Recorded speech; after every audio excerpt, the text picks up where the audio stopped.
Hey, good morning. We're back again with Harry Potter and the Sorcerer's Stone, and we're reading Chapter 1, The Boy Who Lived. When we last left off, Mr. Dursley was looking at a very suspicious cat. I think cats are planning to take over the world, aren't they? The cat didn't move. It just gave him a stern look. Was this normal cat behavior? Mr. Dursley wondered. Trying to pull himself together, he let himself into the house. He was still determined not to mention anything to his wife. Mrs. Dursley had had a nice, normal day. She told him over dinner all about Mrs. Next Door's problems with her daughter and how Dudley had learned a new word, won't. Mr. Dursley tried to act normally. When Dudley had been put to bed, he went into the living room in time to catch the last report on the evening news. And finally, bird watchers everywhere have reported that the nation's owls have been behaving very unusually today. Although owls normally hunt at night and are hardly ever seen at daylight, there have been hundreds of sightings of these birds flying in every direction since sunrise. Experts are unable to explain why the owls have suddenly changed their sleeping patterns.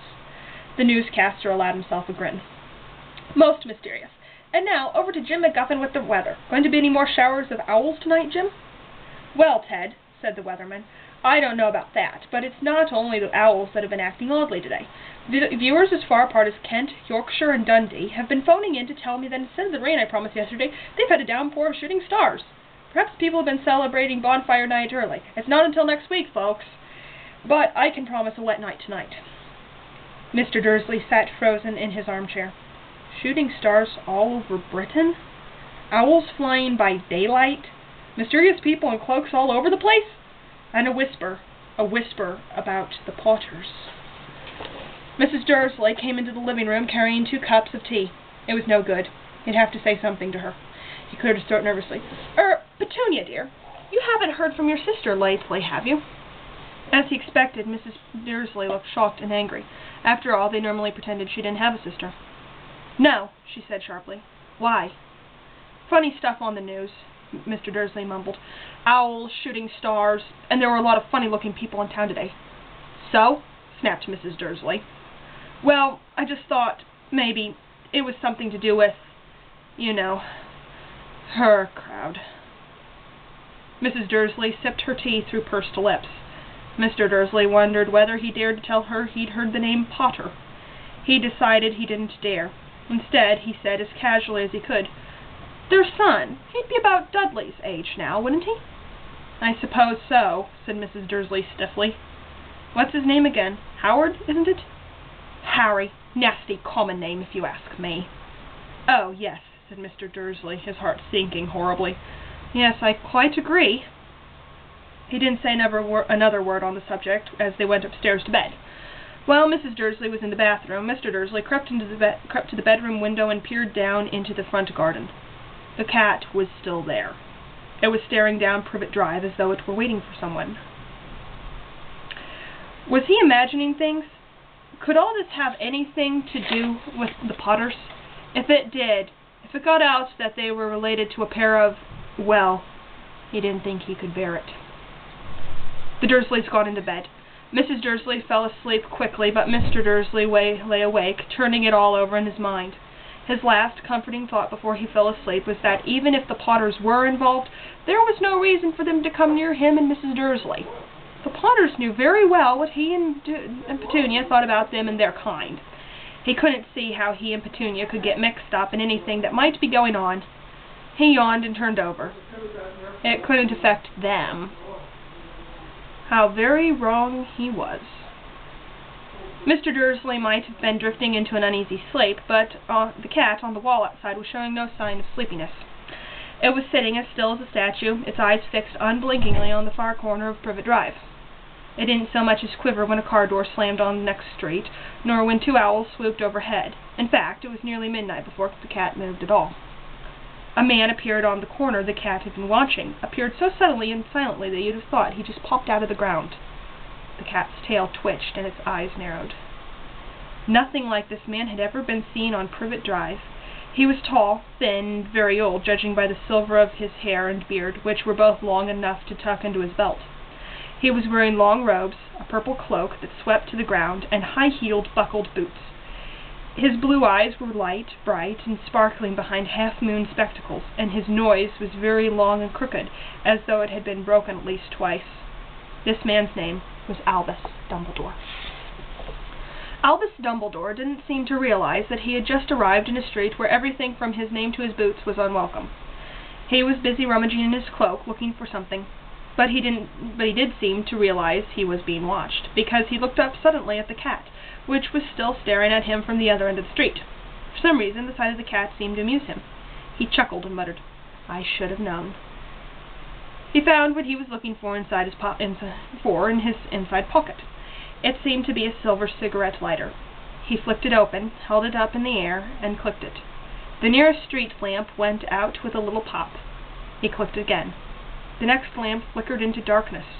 12 times he clicked the put-outer until the only lights left on the whole street were 2 tiny pinpricks in the distance, which were the eyes of the cat watching him. If anyone looked out of their window now, even beady-eyed Mrs. Dursley, they wouldn't have been able to see anything that was happening down on the pavement. Dumbledore slipped the put-outer back inside his cloak and set off down the street towards number 4, where he sat down on the wall next to the cat. He didn't look at it, but after a moment he spoke to it. "Fancy seeing you here, Professor McGonagall." He turned to smile at the tabby, but it had gone. Instead, he was smiling at a rather severe-looking woman who was wearing square glasses exactly the shape of the markings the cat had around its eyes. She, too, was wearing a cloak, an emerald one. Her black hair was drawn into a tight bun. She looked distinctly ruffled. "How did you know it was me?" she asked. "My dear Professor, I've never seen a cat sit so stiffly." "You'd be stiff if you'd been sitting on a brick wall all day," said Professor McGonagall. "All day? When you could have been celebrating? I must have passed a dozen feasts and parties on my way here." Professor McGonagall sniffed angrily. "Oh, yes, everyone's celebrating all right," she said impatiently. "You'd think they'd be a bit more careful, but no. Even the Muggles have noticed something's going on. It was on their news." She jerked her head back at the Dursleys' dark living room window. "I heard it. Flocks of owls, shooting stars. Well, they're not completely stupid. They were bound to notice something. Shooting stars down in Kent. I'll bet that was Daedalus Diggle. He never had much sense." "You can't blame them," said Dumbledore gently. "We've had precious little to celebrate for 11 years. "I know that," said Professor McGonagall irritably, "but that's no reason to lose our heads. People are being downright careless, out on the streets in broad daylight, not even dressed in Muggle clothes, swapping rumors." She threw a sharp, sideways glance at Dumbledore here, as though hoping he was going to tell her something, but he didn't, so she went on.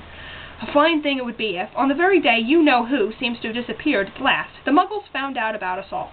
I suppose he really has gone, Dumbledore?" "It certainly seems so," said Dumbledore. "We have much to be thankful for. Would you care for a lemon drop?" "A what?" "A lemon drop. They're a kind of Muggle sweet I'm rather fond of."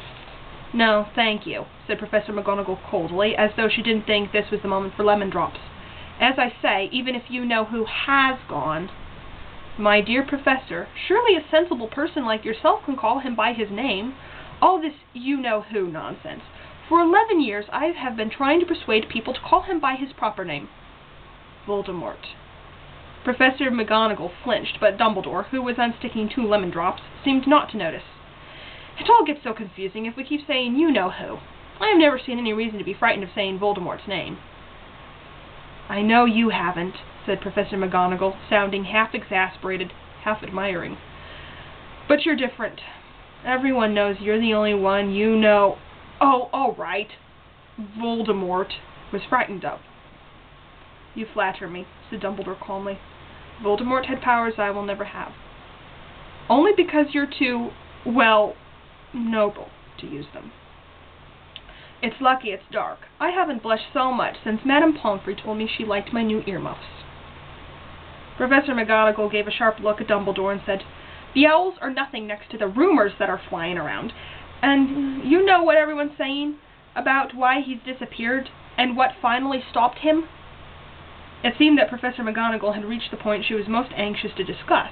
The real reason she had been sitting on a cold, hard wall all day, for neither as a cat nor as a woman had she fixed Dumbledore with such a piercing stare as she did now.